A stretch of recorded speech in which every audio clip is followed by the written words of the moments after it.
Salut à tous les amis, j'espère que vous allez bien. On se retrouve aujourd'hui pour une nouvelle vidéo. Alors pas mal d'informations, vidéo mi-économique, mi-transfert, hein, il y a des choses à dire, elles sont énormément liées.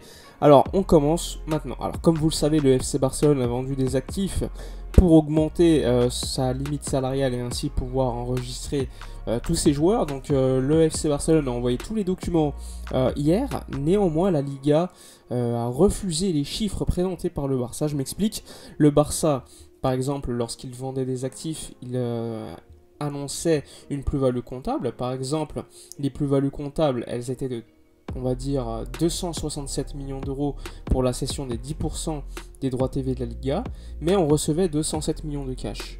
Et bien, au lieu de choisir le 267 millions d'euros de plus-value comptable, la Liga choisit le montant de cash que le Barça a reçu, c'est-à-dire 207 millions d'euros, et cela avec les trois opérations économiques que nous avons fait. Donc on a reçu 207 millions d'euros de cash, 320 millions d'euros de cash et 100 millions d'euros de cash. En tout cas, la Liga sur ce coup-là nous aide pas, donc au lieu de retenir le chiffre de 767 millions d'euros de plus-value comptable, elle va préférer choisir le chiffre de 627 millions d'euros de cash reçu en tout.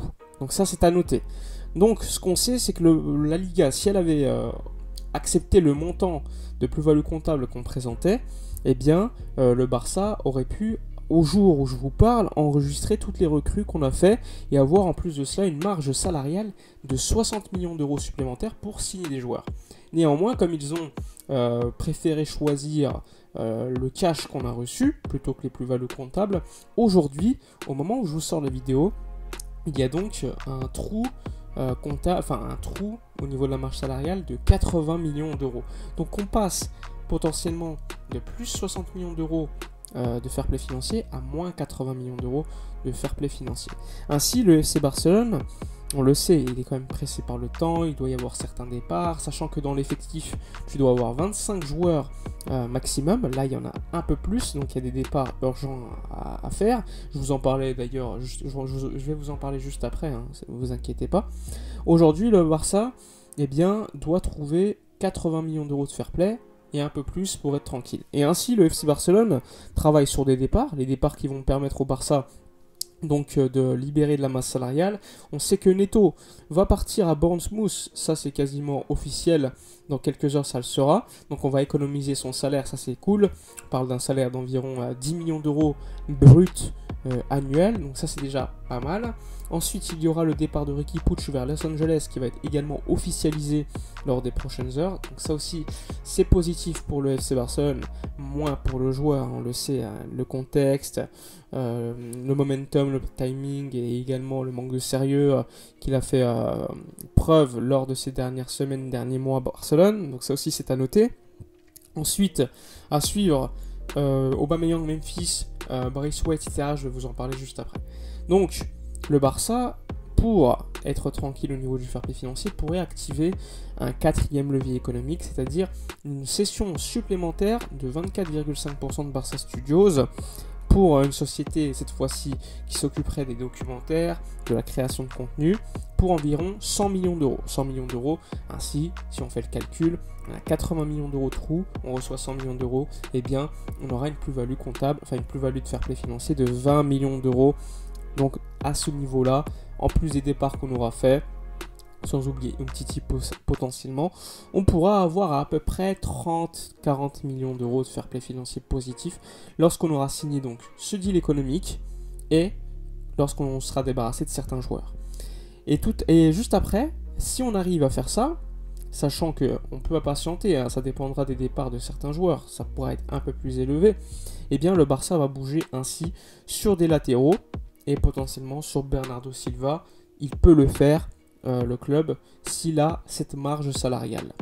Si la Liga avait retenu les plus-values comptables comme chiffre, on aurait pu signer qui on veut dès aujourd'hui, même enregistrer nos recrues.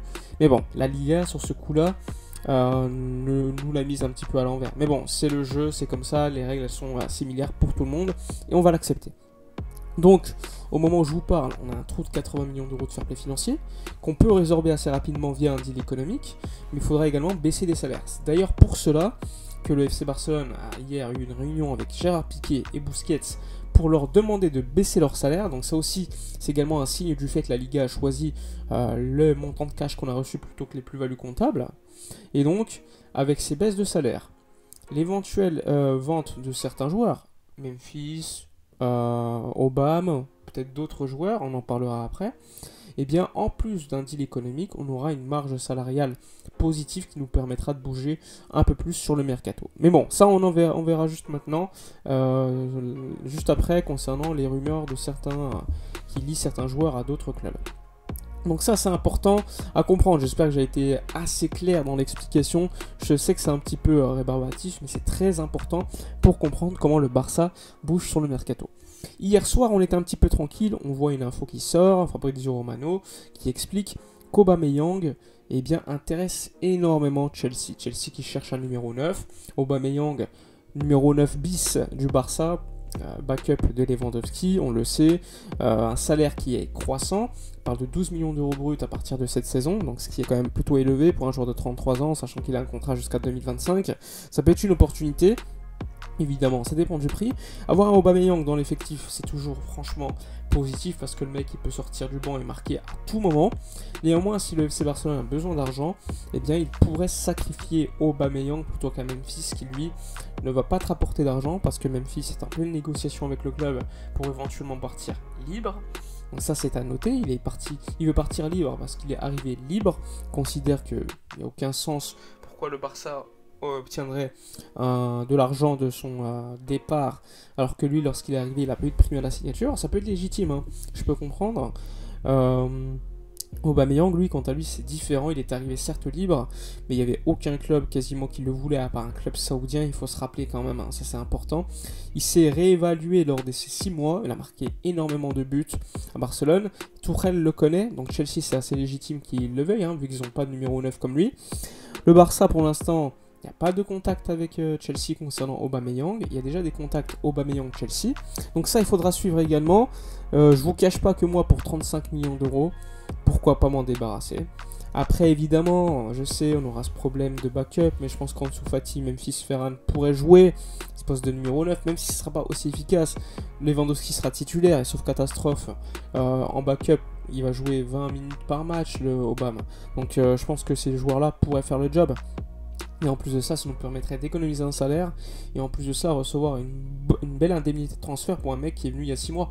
Donc ça aussi, c'est des calculs à faire. Il faut avoir un équilibre économique, financier et sportif aussi.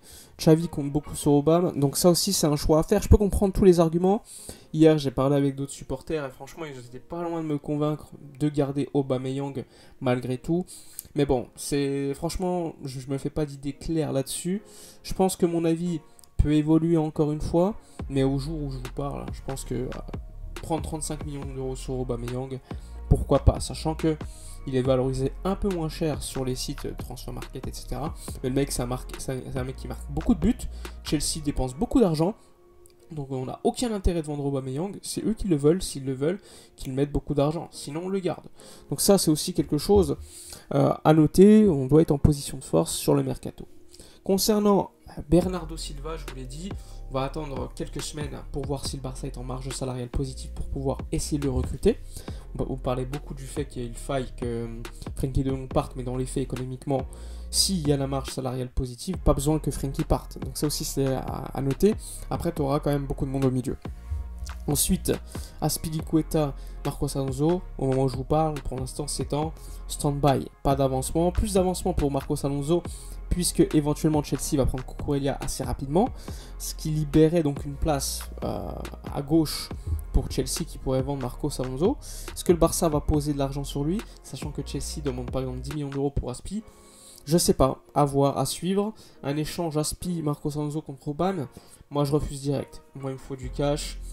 Surtout que j'ai pas envie de prendre Marcos Alonso personnellement, je préfère avoir un mec en prêt que Marcos Alonso pour 2-3 ans, gros salaire, âgé, et après on sera encore dans une situation critique. Donc ça c'est mon avis, dites-moi dans les commentaires ce que vous en pensez, n'oubliez pas comme d'habitude de vous abonner à la chaîne, commenter, liker, partager. Moi je vous dis à la prochaine, et d'ici là comme d'habitude, portez-vous bien.